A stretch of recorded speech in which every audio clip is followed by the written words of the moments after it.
네, 그 172쪽에 보도록 하겠습니다. 네, 지난주에 이제 잠깐 제가 이렇게 말씀을 드렸는데, 하여튼 사랑의 5층을, 그러니까 지난주에 5층을 나눴고 또 5층을 나누는데, 이건 뭐 저희들이 읽고 이런 게 설명하는 방법도 있다라고 이렇게 이해를 해주셔야 됩니다. 이게 항상 이게 계속 반복적인 이야기인데, 우리도 배웠던 그 정화 그잖아요. 그다음에 초탈, 그다음에 조명, 그다음에 합일이잖아요. 그다음에 하나, 둘, 세 단계인데, 이제 앞으로도 우리가 다음에 공부할 아빌라 테레사는 정화부터 합일까지를 7개로 나눕니다. 이렇게 분방이라 해가지고 하여튼 7개로 이렇게 구분을 하는데, 이 십자가요한의 정화, 조명, 합일로 설명하다가 나중에 이제 영적으로 성장한 사람들에게 10가지 사랑의 세계를 경험을 한다, 이렇게 이제 표현을 합니다. 어쨌든 근데 이제 주년, 구년은 정화, 초찰이 함께하고 조명이 가고 합일이 간다는 거, 이렇게 좀 이해하실 수 있고요. 지금 이제 앞으로 이렇게 공부할 부분은 이제 합일된 영혼 안에서도 이 안에서도 길이와 넓이와 높이와 깊이가 있다는 이 테마들을 계속 다루게 된다는 것입니다. 하나님과 사랑 안에서 하나 된다 하더라도, 이 하나됨의 경험을 한다 하더라도, 이 하나됨도 길이와 넓이와 높이와 깊이가 있다. 이런 부분들을 계속해서 이야기를 해 나가겠다, 이런 부분입니다. 그러니까 그냥 우리가 경험하지 못한 세계는 그런가 보다 하고 넘어가야지 똑같이 얘기할 수가 없잖아요. 그러니까 이렇게 이해하시고요. 그럼 여기에서 이제 제 20장도 그냥 어쩔 수 없이 좀 읽으면서 쭉 넘어가도록 하겠습니다. 일단 처음에 제가 읽고 나머지는 좀 돌아가면서 읽었으면 좋겠어요. 제 20장 보면은 이제 6번째 층이 나오잖아요. 6번째 층. 6째 층은 영혼이 재빠르게 하나님께로 내닫게 하고 당신 안에서 많은 접촉을 가지게 해서 영혼은 거침없이 희망을 가지고 내닫는다. 여기 영혼을 굳세게 한 사랑이 그를 날게 하는 것이다. 2층에서 애언자 이사야가 야훼를 믿고 바라는 사람은 새 힘이 솟아나리라. 날개쳐 솟아오르는 독수리처럼 아무리 뛰어도 거단하지 아니하고 아무리 걸어도 지치지 아니하리라고 말했으니 이들이야말로 6째 층에 있는 이들과 같다. 그죠? 그 다음에 암사슴이 시냇물을 그리하다. 우리가 좋아하는 잘하는 말씀이잖아요. 내 영혼 하나님을 그리하나이다 라고 노래한 시편의 구절 역시 2층에 딸린다 할 수 있다. 그죠?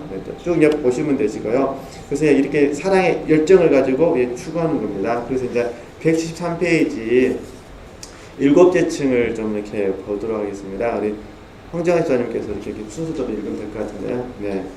이 사다리의 7째 층은 영혼을 매우 대담하게 만든다. 여기의 사랑은 기다림의 판단이 필요 없고 물러서면 심사숙고가 쓸데없으며 억제함에 부끄러움이 있을 수 없으니 이미 여기서 하나님이 영혼에게 주시는 은혜가 그를 매우 대담하게 만들기 때문이다. 그러기에 사도가 다음과 같이 말씀하시는 것이다. 사랑은 모든 것을 믿으며 모든 것을 바라고 모든 것을 견딥니다. 모세가 하나님께 백성을 용서해 주시든지 그렇지 않으면 제가 실려있는 생명의 책에서 저를 지워주시라고 여쭈었을 때는 이 층을 암시하는 것이었다. 이런 영혼들은 하나님께 기꺼이 청하는 바를 당신으로부터 얻는다. 그러기에 다윗이 내 즐거움이랑 주님께 두라. 내 마음이 구하는 바를 당신이 주시리라 고 말했다. 역시 2층에서 새색시가 대담스럽게도 그 입술로 날 입맞춰 주셨으면이라고 말했다. 그러나 자기에게 드리워지는 임금의 홀에 총애가 느껴지기 전에는 영혼이 대담하게 구는 것은 옳지 못하니 그렇지 않으면 여기까지 올랐던 층계에서 떨어질 위험이 있기 때문 항상 어느 층에서나 겸손으로 자기를 지켜야 되는 법이다. 사랑의 열렬함을 가지고 하나님께 과감히 나아가도록 이 7째 층에서 하나님이 영혼에게 내리시는 용맹과 자유에서 8째가 따라오는데 이것은 영혼으로 하여금 님을 붙잡고 그와 합일시키는 것으로 다음과 같다. 네, 이제 그러면 이제 잠깐 우리에게 적용하면은 우리가 이런 거 있잖아요. 꼭 그렇다는 게 아니라 이제 우리가 이제 원하는 게 뭐냐면 하나님께서 늘 우리가 배운 것처럼 원하시고 또 나의 원함도 있잖아요. 그러면 이제 겟세마네 동산으로 우리가 예를 든다면 나의 원함을 내려놓고 하나님께서 원하심을 취하는 거잖아요. 이게 지금 첫 번째잖아요. 첫 번째.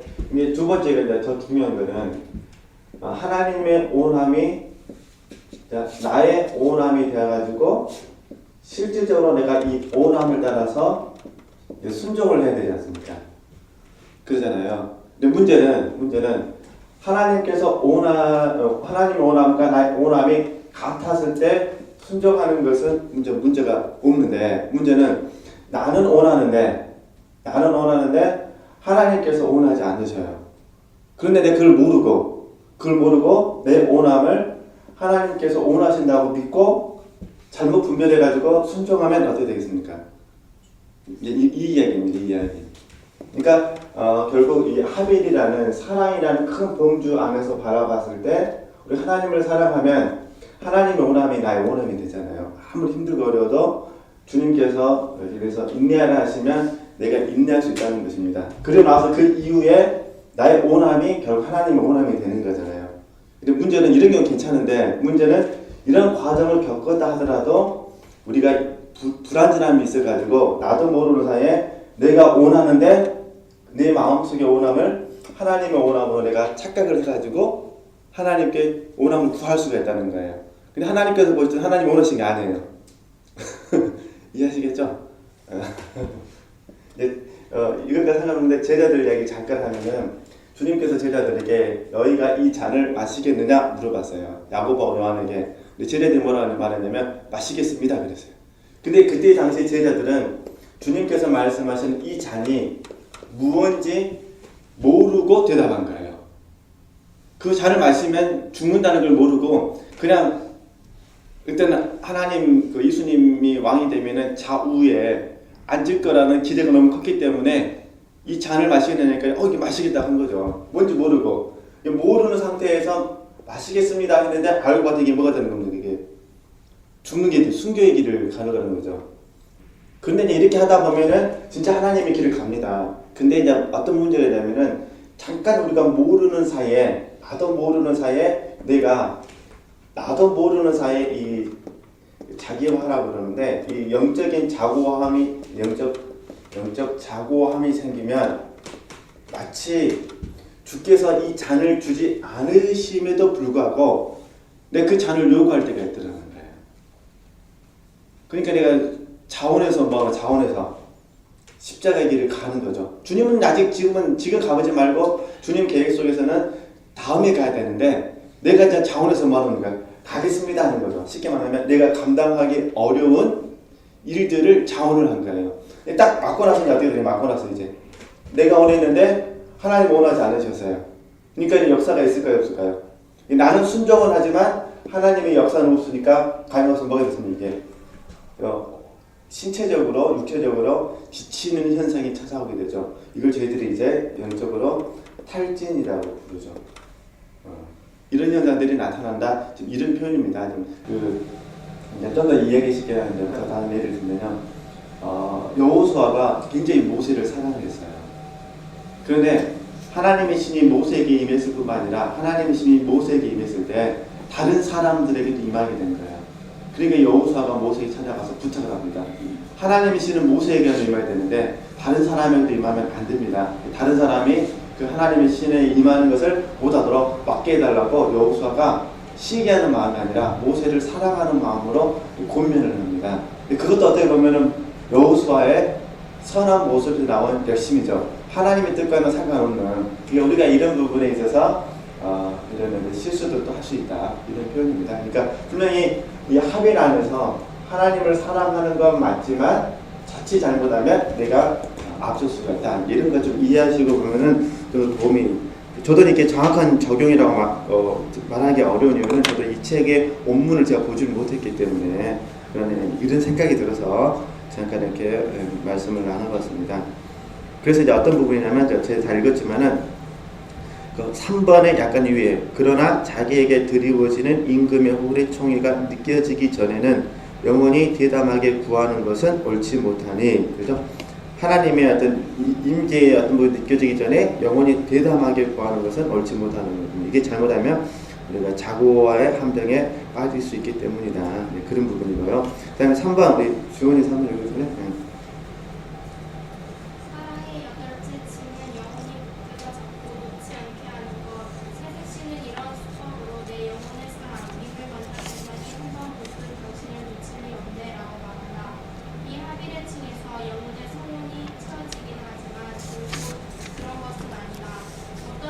발을 들여놓기가 무섭게 이내 물러나고 말기 때문인데 그것이 계속된다면야 이층에서 천국의 영광을 연단하다가 맛본다 할 것이다.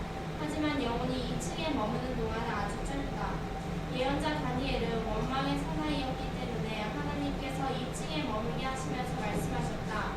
다니엘아, 내가 원망의 사나이니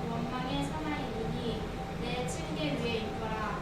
하고 이 층계에서 다음 차례가 아홉째 층인데 귀에 말이 있겠거니와 이는 벌써 완전한 사람들의 층이다. 네, 그러니까 어찌됐든 8개 층을 뛰어넘어서 이제 들어간다 그 말이겠죠. 그러면 4번 계속 읽어주면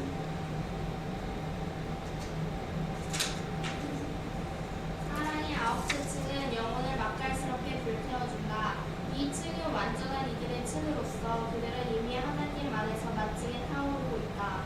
이 맛깔스럽고 무르먹는 정렬은 하나님과 하나가 되기 때문에 성령께서 이루어주시는 것이다. 그러기에 성 그레고리오는 성령이 눈에 띄게 사도들 위에 내려오셨을 때 사도들이 속으로 마치게 타더라고 말씀하셨다. 이 층에서 영혼이 즐기는 하나님의 보배와 풍요를 들어서 말할 수는 없다. 사람들이 이에 대한 책을 많이 펴낸다 하더라도 그래도 더 할 말이 있겠으니 말이다.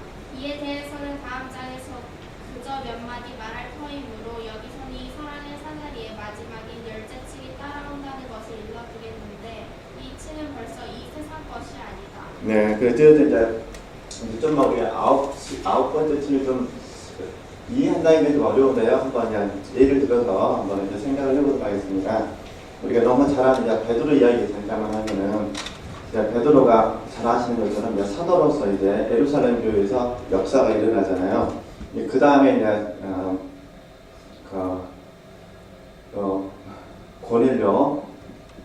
고넬료 사건을 좀 통해서 살펴보려고 합니다. 그러니까 우리가 이제 하빌의 과정에 있는 사람들도 끊임없이 하나님께서 이 불순물을 제거하시기 위해서 끊임없이 사랑의 임재를 주셨다가 사랑의 임재를 거둬가시고 이런 일들을 반복적으로 하십니다. 근데 이제 우리에게는 불순물을 제거하시는 거죠. 근데 이제 불순물은 잘 아시는 것처럼 우리가 불순물이 없어져야 순전해질 수가 있습니다. 그러니까 결국은 저희 생각과 마음까지도 하나님께서 순전하기를 원하셔가지고 이 불순물을 제거하시는 거죠. 근데 이게 불순물이 영에 있다기보다는 우리 생각과 마음에 있는 불순물을 제거해 가기를 원하시는 거예요. 그러니까 생각과 마음 속의 불순물은 어떤 자아라고 표현할 수도 있겠지만 약간 자아보다 더 강한 뭔가가 있는 것 같아요. 어떻게 좀 이렇게 제가 시원스럽게 설명을 못 해드리지만 그러니까 보통 우리가 자아 발견, 자아 파살 때는 형성된 자아고 본질적인 자아를 얘기하잖아요. 통틀어서 일사람이라고 얘기하는데 이거 말고 이 세상을 살아가면서 나도 모르게 이렇게 끼어버리는 불순물이 있다는 거죠. 그 불순물을 이 생각과 마음속에 하나님께서 없애시기 위해서 우리에게 계속해서 고난을 주신다 이런 표현입니다. 그 다음에 10개 층이 이제 들어가는 거죠. 이 생각과 마음 속에서도 불순물이 완전히 없었으면 참 좋겠어요. 근데 그게 가능할지 저도 잘 모르겠습니다. 저도 계속 하나님께 형성된 자나 본질적인 자나 그 다음에 불순물에 있어서의 끊임없는 저도 훈련을 받고 있습니다. 우리가 자조격과 기적을 다 배웠다 하더라도 하나님이 다 연단을 받았어요. 그런데 우리끼리 쓰는 문제가 안 되는데 다른 사람을 통하여 세상의 새로운 것들을 딱 듣게 되면 나도 모르게 내 안에서 이게 다시 이런 부분들이 없다는 거지. 이제 생각한 마음이죠. 부모님들은 좀 그럴 것 같아요. 저도 좀 더 커보면 우리 애들이 더 크면 알 것 같은데 예를 들어서 우리 애들이 지금으로도 충분한데 다른 애가 예를 들어서 영어 시험을 봤는데 만점 받았다. 그러면 딱 제 안에서 분명히 내 안에서 불만 욕구가 확 솟아오를 것 같아요. 아직은 제가 어리니까 뭐 그런가 보다 그러는데 그런 부분들이 불순물이라는 거죠. 이때 일을 잘 통제를 해야 되는데 통제 못 해가지고 이제 말을 순간적으로 발설을 하게 되면 인간관계가 서로 섭섭하지 않니 이렇게 해서 또 갈등을 겪지 않나 제 생각이 그런데 어찌됐든 저도 이 순전한 문제 때문에 훈련을 받고 있고 다 그러는데요. 베드로 이야기하면 이제 금방 이해하시는 거는 베드로가 고넬료의 집에 가기 전에 하나님이 환상을 주셨잖아요. 환상을 주셨을 때 베드로가 뭐라 했냐면은 지금 이 챕터로 하면 지금 사도들은 지금 9개 계층이 있는 거잖아요. 그러잖아요. 근데 뭐 주여 받아 먹어라 그러니까 뭐냐면 주여 그럴 수 없나이다 이렇게 말했습니다. 주여 그럴 수 없나이다. 왜냐하면 베드로는 유대인이었습니다. 잘 아시는 것처럼 유대인의 입장에서는 부정한 음식을 먹을 수가 없습니다. 얼마나 큰 고통이겠습니까? 하나님께서 계속 환상을 주시는 거예요. 3번이나 주시는 거죠. 근데 어쨌든 그 과정 속에서 베드로가 하는 말이 주여 그럴 수 없나이다. 이게 나중에 그러잖아요. 깨끗하다 음식을 왜 부정하다고 말하느냐. 그러니까 결국 뭐냐면 이 불순물이라는 뭐냐면 우리가 보기에는 옳은데 하나님께서 보실 때는 옳지 않다는 거예요. 그러니까 우리는 계속 뭐라 하냐면 주여 그럴 수 없나이다. 쉽게 말해서 어떻게 표현해야 될까요? 자기 안에서는 그러죠. 자기 안에서는 옳음인데 하나님께서 보실 때는요 옳지 않을 수가 있다는 거예요. 하나님께서 보실 때는 저도 이게 늘 제 안에서 큰 갈등이죠. 저도 고정관념이 있고 저도 선지식이 있고 저도 저만의 세계가 있잖아요. 근데 이제 성령 하나님께서 만약에 그걸 벗겨내기를 원하신다면 아마 저도 주여 그럴 수 없나이다 아마 이렇게 대답하겠죠. 저도. 근데 이게 이제 모순이 있잖아요. 주여라고 하지를 말든가 아니면 그럴 수 있습니다라고 해야 되는데 주님이라고 부르면서 주님 뜻대로 할 수 없습니다. 이게 이제 베드로가 가지고 있었던 쉽게 말해서 9개 층에 있었던 이 베드로의 하나의 불순물이었다는 거죠. 또 하나의 불순물이 뭐냐면 베드로가 나중에 이제 바울 선생님하고 같이 이렇게 식사를 하고 있었는데 바울이 이방인들을 이렇게 복음을 전했으니까 이방인 제자가 있었잖아요. 같이 식사를 하고 있었는데 예수님의 그 친형 동생이었죠. 야고보 성도 말고 야고보 선생님이 왔어요. 오니까 베드로가 어떻게 하냐? 그냥 몰래 도망가 버립니다. 그래가지고 바울이 베드로한테 이제 가식을 했다고 위선을 했다고 책망을 하잖아요. 이게 베드로의 연약함이죠. 이게 무슨 말씀 드리려면 우리가 이 사랑의 깊은 이 합일의 관계를 맺는다 하더라도 여전히 우리 마음 속에서는 불안한 연약함이 있어가지고 하나님의 뜻인지 뻔히 알면서도 불구하고 그렇게 순종할 수 없는 어떤 연약성이 있다는 것입니다. 그러니까 하나님께서는 우리에게 저에게나 우리 지체들에게 이런 모습도 들춰내셔가지고 고칠 수도 있다. 아마 저는야 이렇게 그냥 9개 층을 이렇게 하니까 한번 이런 차원에서도 한번 생각해보면 어떨까 그 말씀을 드리는 거고 또 저도 지금 이런 부분에 있어서 경험을 하고 있는 겁니다. 저도 굉장히 어려운 게 많아요. 이렇게 주여 그럴 수 없나이다. 제 생각 속에서. 그런데 주님께서 늘 제게 요구하시는 게 뭐냐면 요한복음에 나오는 말씀처럼 나를 따르라. 나를 따르라. 그러니까 다른 사람이 어떻게 되는가는 신경 쓰지 말고 너는 나만 따르라는 거죠. 근데 저는 늘 제 마음속에 주여 우리가 함께 가야 되지 않겠습니까? 저도 주여 그럴 수 없나이다. 이게 꼭 이게 저도 연약한 부분에서 이게 꼭 넘어지죠. 그래서 인간관계가 잘 될 뻔하다가 깨지는 경우도 참 많이 있어요. 그래서 우리 온수는 아닌데 좋은 동역자는 안 되는 것 같아요. 저도 이게 저 자신의 큰 어떤 그 부족한 부분이거든요. 그래서 이런 부분이 저에게 갈등인데 하여튼 지체들도 한번 이렇게 불순물을 제거한다는 차원에서 한번 살펴봐야 되지 않을까 그런 생각을 해보게 됩니다. 한번. 근데 10개 층은 그냥 읽고만 넘어가야 될 것 같아요. 저기 전사님 좀 읽어주실래요? 5번. 네. 사랑의 이 비밀 사다리의 마지막 열쇠층은 영혼이 온전히 하나님을 뵙습니다. 영혼이 이 층에서 9개 층에 들어가면 이게 하나님의 모든 직관을 직접 가지게 되므로 육을 떠나는 바람이다. 이런 영혼은 그 수가 적은데 이미 사람으로 전파가 말풀이 되어 있기 때문에 영혼에 들어가지 않는다. 그 위에 성 마태오는 복되어라 마음이 깨끗한 사람들 그들은 하나님을 뵙게 되느니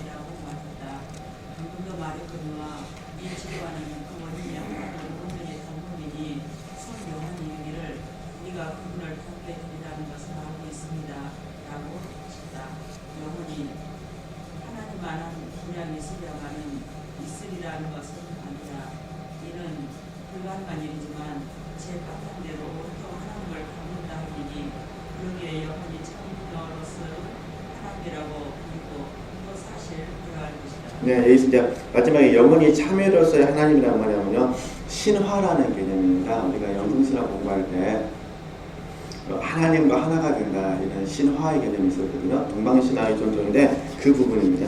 그리고 영혼이 참여함으로써 하나님이라고 하는 게 굉장히 무서운 말이죠.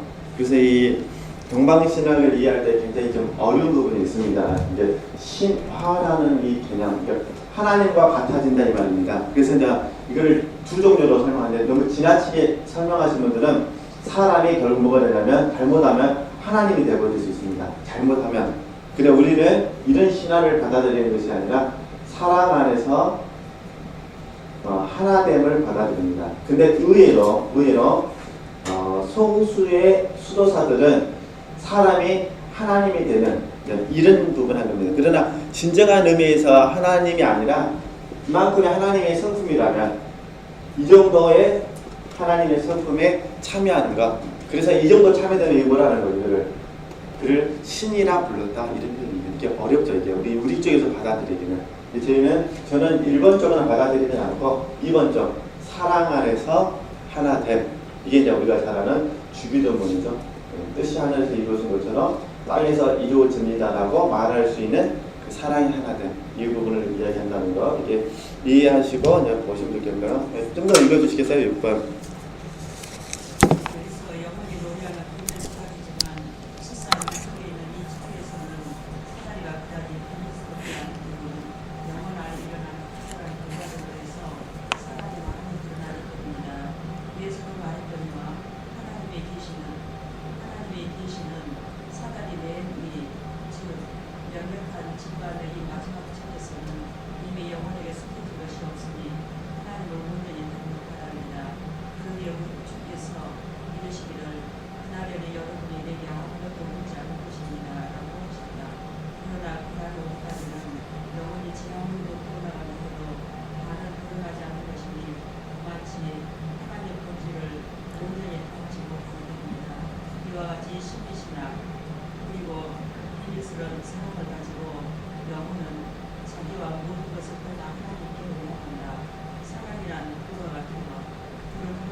네, 이제 마지막 것만 좀 이제 설명하면 이런 표현입니다. 항상 우리가 이제 계속해서 배우시는 부분인데, 결국 우리가 하나님을 찾는 방법은 뭐냐면요, 안으로 들어가서 위로 올라가는 겁니다. 위에서 아래로 내려서 밖으로 나가는 겁니다. 이게 오거스틴의 사랑의 그 방법이거든요. 그러니까 우리가 하나님을 사랑하는 방법은 내 안으로 들어가서 내 안에서 하나님을 바라보고 하나님이 위에서 아래로 내려 뭔가를 알려주시면 그걸 가지고 밖으로 나가서 삶을 삽니다. 이 부분을 말하는 건데, 하여튼 다음에 또 공부할 때 있으면 했으면 좋겠고요. 어쨌든 이제 10개 층을 다 나눴고요. 이제 176페이지에 보면은 이제 21장, 여기서부터는 굉장히 쉽습니다. 쉽기 때문에 제가 좀씩 보면서 좀 설명하도록 하겠습니다. 21장에 보면은 이제 그 시의 중에 변장한 몸이라는 의미가 있는데, 이 변장한 몸에 낱말을 쓰고 이 밤에 영원히 변장하는 그 빛깔들 말함 이 말인데, 쉽게 말해서 변장한다는 건 무슨 말이냐면 이런 표현입니다. 옛사람을 벗어버리고 새 사람을 덧입는다 이런 의미예요. 근데 이제 카톨릭에서는 특별히 수도사들은 이 새 사람으로 덧입는 걸 제일 최고의 덕을 뭘로 표현하냐면 믿음, 소망, 사랑으로 이해했습니다. 그러니까 결국 뭐냐면 변장한 몸이라는 것은 믿음, 소망, 사랑의 옷을 입는다 이런 표현입니다. 그래서 믿음, 소망, 사랑을 가지고 어떻게 사단을 대적하고 자기 자신을 이겨내고 세상을 이겨내는지 이걸 이야기를 하는 겁니다. 그러니까 카톨릭에서는 수도사들은 최고의 덕을 믿음, 소망, 사랑으로 이해했습니다. 이 세 가지 덕을 갖춘 사람들. 그래서 이 세 가지를 가지고 세상과 자기 자신과 마귀를 이겨낸다 이렇게 접근을 한 거거든요. 그런 부분이니까요. 보면서 영원히 어찌하여 이 관상을 비밀 사다리라 일컫는가를 본 다음 이제는 노래의 셋째 말, 즉 변장한 몸을 알아야겠고 무엇 때문에 영원히 변장한 몸으로 이 비밀 사다리로 나가는가를 아는 것이 좋겠다.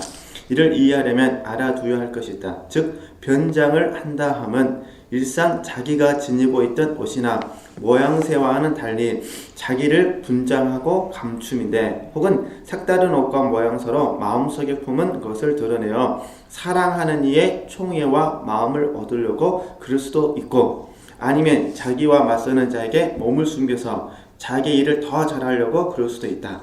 그럴 경우 옷과 모양새는 마음의 정을 더 잘 드러내고 상징하는 것이라 하고, 또 한편 맞서는 자 앞에는 자기를 감쪽같이 감출 수 있어야 한다. 복잡해 생각 없습니다. 간단합니다. 우리 영혼이 우리 마음속에 있는 사랑을 신랑이신 주님께 표현하기 위해서 어떻게 되냐? 믿음, 소망, 사랑이라는 옷을 덧입는 것이고, 이해되시죠? 그리고 사단을 공격하기 위해서는 믿음, 소망, 사랑이라는 옷을 덧입음으로 말미암아 내가 그 옷 안에 감춰지는 것입니다.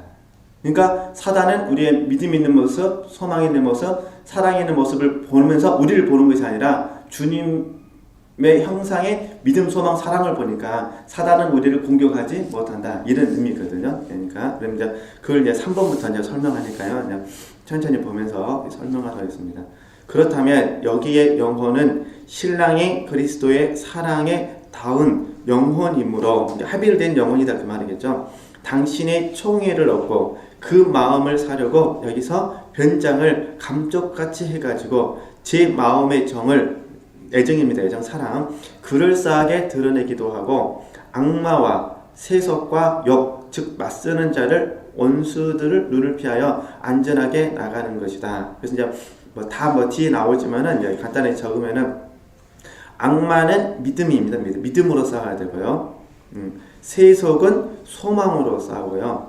욕은 욕심입니다. 욕심. 자기의 육신, 우리 육신을 말하거든요. 육신의 욕심이니까 육신은 사랑으로 싸웁니다. 그러니까 이렇게 다시 뒷부분에서 나오지만은 한번.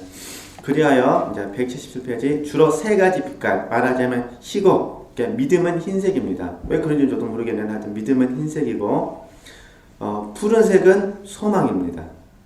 붉은 옷은 사랑을 나타냅니다. 아마도 사랑은 뜨거운 피로 하기 때문에 북다로 가지 않았을까 생각도 되는데요. 하여튼 이는 곧 향주 삼덕인 최고의 덕이다, 그 말이겠죠. 믿음, 희망, 사랑입니다. 우리는 희망을 소망이라고 부르잖아요. 믿음, 희망, 사랑. 이 세 가지로서 영혼은 사랑하는 이의 총애와 마음을 살 뿐 아니라 그 세 원수를 막고 아주 든든하게 갈 수 있으니, 믿음은 더할 나위 없이 새하얀 속옷으로서 온갖 이성의 시력을 눈부시게 하기 때문이다. 그렇죠? 머리를 다스린다, 그 말이죠. 이와 같이 영혼이 믿음의 옷을 입고 가는 것을 악마가 보지도 달려들지도 못하는 것이니, 믿음이 있으면 다른 모든 덕보다도 가장 힘세고 교활한 원수, 악마를 가장 잘 막아내는 것이다. 그래서 이제 믿음 이야기를 합니다. 손소님자님 좀 읽어주시겠어요? 4번이요. 읽기만 해도 다 하시는 부분이니까요. 그러기에 손 베드로는 악마에서의 해방이 믿음보다 더 든든한 것이 없음을 발견하였으면서 믿음으로 굳세어져 그에게 대항하시오 하고 말씀하셨다. 사랑하는 님의 총애를 받고 그와의 합의를 얻으려면 영혼이 믿음의 새하얀 속옷을 입지 않으면 안 되니, 믿음은 다른 모든 덕, 옷들의 바탕이요 비롯함이라. 이것 없이는 사도의 말씀대로 하느님을 기쁘시게 할 수 없는 것, 믿음만 있으면 하느님을 기쁘시게 아니할 수 없는 것이다. 하느님께서 예언자를 통하여 믿음 안에서 너와 나는 약한 한 사이라고 말씀하신 그대로이니, 뜻인즉 영혼아 나와 결합하려거든 속으로 믿음의 옷을 입고 와야 한다는 말이다. 네, 잠깐만 이제 믿음, 이제 여러 가지로 설명할 수 있는데요. 지금 여기서 말하는 믿음은 어떤 의미냐면은, 좀 표현이 이상하지만 신실함입니다. 신실함. 저희가 이계 목사님 표현을 빌리면 신뢰해야 하는 건데, 이런 거 있잖아요. 이렇게 모든 것을 합력하여 선을 이루시는 그 로마서 8장 말씀이잖아요. 거기서 말하는 거, 모든 것을 합력하여 선을 이루신다는 이 신실함을 뭐하는 거죠? 믿는 겁니다, 내가. 그래서 여기 말씀을, 여기 이제 42장 말씀에 여기에 해당하는 겁니다. 하나님은 나에게 모든 것을 할 수가 있다는 거예요. 하나님은 나에게 자녀도 빼앗아서 갈 수 있고, 내 재물도 빼앗아 가실 수 있고, 내 건강도 빼앗아 가실 수 있다는 거예요. 그 모든 것을 다 하나님이 하셨는데 그것마저도 뭘로 받는다는 거죠? 선으로 받는다는 거예요. 그게 욥기 42장의 고백이거든요. 그래서 내가 이제 회개하잖아요. 그러니까 이걸 받아들일 수 있는 이 믿음을 지금 이야기하는 겁니다. 그러니까 이 정도의 믿음이 있으려면 어떤 밤을 통과해야 되겠습니까? 안 해야 되겠습니까? 통과해야 돼요. 그래서 이제 이 하빌에 있는 사람들의 최고의 덕을 믿음으로 보게 되는 것입니다. 그러니까 하나님께서 내게 하신 모든 것은 다 선한 것이다. 그러나 육신의 입장에서 이걸 받아들인다는 건 정말 진짜 쉬운 문제가 아니죠. 쉬운 문제가 아니다. 어찌됐든 우리가 이 훈련을 받기 때문에 이렇게 한번 이해하셨으면 좋겠습니다. 그 다음에 계속 읽어주시겠어요? 이 믿음의 새하얀을 입었을 때가 영혼이 어둠과 내적 궁박 속을 가면서 이 어둠 밤에서 나왔을 때였는데 이 성은 그때 아무런 빛의 도움도 되지 않았다. 하늘이 닫히고 하느님이 숨으신 듯 했으니 위로부터의 빛의 도움이 없었고 아래로부터의 빛도 없었으니 그를 가르치는 사람들이 그에게 만족을 주지 못하겠다. 그러나 영혼은 그런 고생 중에도 끈덕지게 참아가면서 끝끝내 사랑하는 님을 저버리거나 지침이 없었으니 그 님은 고생과 간난으로 신부의 믿음을 시험해서 그로 하여금 저 다윗의 말씀을 고지고대로 되풀이하게 만든다. 즉 당신 입술 그 말씀조차 율법의 길을 지켰나이다. 이 믿음의 새하얀 속옷 위에다 영혼은 즉시 둘째 빛깔 즉 푸른 조거리를 껴입는데 이것은 앞의 말대로 바람의 덕을 상징하는 것. 이것으로 영혼은 마치 첫째 적의 경우처럼 그 둘째 원수 새 속에서 해방되어 보호를 받는다. 네, 그 바람의 게 소망입니다. 소망. 이분들 말하면 희망이지만은 우리는 이제 주 소망이라고 하니까 그 바람의 덕은 이제 소망을 나타내고요. 그래서 이제 그 소망이 우리로 하여금 새 속에서 해방되어 보호를 받는다 그러는데요. 좀 제가 시간이 좀 없다 보니까 잠깐만 설명하고 나머지도 다음 주에 또 하도록 하겠습니다. 그러니까 쉽게 말해서 소망이란 어떤 의미냐면은 우리가 세상을 이겨내는 거 있잖아요. 이 세상에서 바라는 것들이 다 없어지고 그리고 결국 하늘만, 곧 우리가 말하는 새 예루살렘 하늘만 소망한다 이 이야기입니다. 그러니까 이게 결국 합일되어져야만 이게 가능하다 그 말이겠죠. 내 마음 속에서 세상 속에 살지만 이 세상을 뭐하는 거죠? 바라보지 않는다, 소망하지 않는다 그 말입니다. 그럼 나는 오직 뭐하냐? 하늘에 대한 소망만 품고 살아가면서 이 세상을 이겨낸다 이런 표현이겠죠. 지금 우리가 이제 6번에 사는데 이제 시간이 부족하니까 하여튼 다음 주에 다시 하기로 하고 해서 포인트를 좀 이해해 주셨으면 좋겠어요.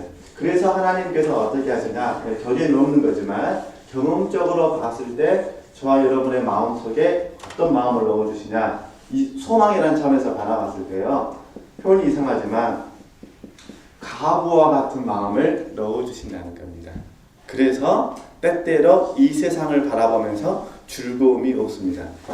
그러잖아요. 저는 가부 안 가서 모르겠지만은 가부의 마음. 왜냐하면 이 세상에는 누가 없으니까요. 우리가 사랑하는 신랑이신 예수님이 안 계시고 어디 계십니까? 물론 영으로는 우리 안에 계시지만 하늘에 계시잖아요. 하늘에서 우리를 위하여 처소를 준비하잖아요. 그러니까 우리 안에 계신 주님 말고 하늘에서 처소를 준비하고 계신 그 주님을 바라보니까 이 세상 속에 살면서 어떤 마음이 되는 거죠? 가부와 같은 마음이 있으니까 세상 살면서 애로움이 있겠습니까? 없겠습니까? 우리는 이걸 애로움이라 표현하지 않고 어떻게 표현하면 그리움이라고 표현하겠죠. 그리움. 이 그리움이 때로는 우리 육신편에서는 애로움으로 보여지게 되는 거죠. 너무 그립다 보니까 뭐합니까? 즐거울 때도 있지만 때로는 공허하기도 하고 때로는 아프기도 하겠죠. 상사병에 걸려서 아프기도 하고 때로는 낯도 없고 그러잖아요. 이런 현상들이 어떤 우리 안에도 나타날 수 있다는 그런 의미인데요. 어쨌든 부족한 거는 다음 주에 우리 178페이지 지금부터는 이제 어둠 밤이 굉장히 쉽습니다. 쉽고 좀 더 이해하기가 쉽고 또 적용점에서도 많이 생각할 수 있으니까요. 좀 빨리빨리 제가 진도를 나갈 수 있도록 해보도록 하겠습니다. 기도하고 마치겠습니다. 사랑하는 하나님 참으로 감사를 드립니다. 저희들에게 이런 공부들을 통하여 영적인 자리를 조명받을 수 있도록 인도해 주심에 감사를 드립니다. 저희들이 정확하게 어둠 밤에 이 과정을 알 수는 없지만 우리들의 영적인 경험 속에서 하나님을 향한 순전한 마음을 갖기를 원합니다. 은혜를 주시고 잘 감당할 수 있도록 지혜를 주시옵소서. 예수님의 이름으로 감사하며 기도했습니다. 아멘. 하나님께 영광 돌리겠습니다.